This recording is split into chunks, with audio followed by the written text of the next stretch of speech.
বন্ধুরা, সত্য বললে অনেকেই তোমার পাশে থাকবে না, কিন্তু তবু সত্যের সঙ্গ ছেড়ে দিও না। মিথ্যার আশ্রয় মাত্র কিছুদিনের জন্য, আর সত্য সারা জীবনের জন্য।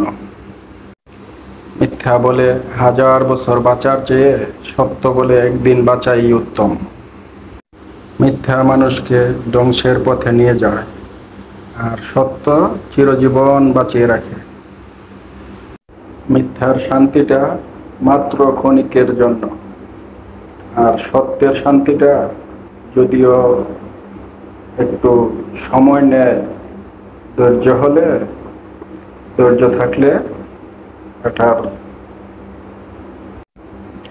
ধৈর্য থাকলে সত্যের শান্তিটাই হয় মধুময় এবং চিরস্থায়ী।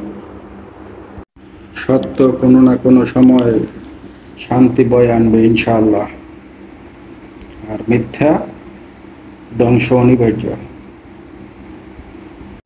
সত্য যদিও কঠিন হয়, চিরদিনই বেঁচে রয়। মিথ্যার ধ্বংস এটা নিশ্চয়। সৎ এবং হালাল পথে একটু কষ্ট হয়।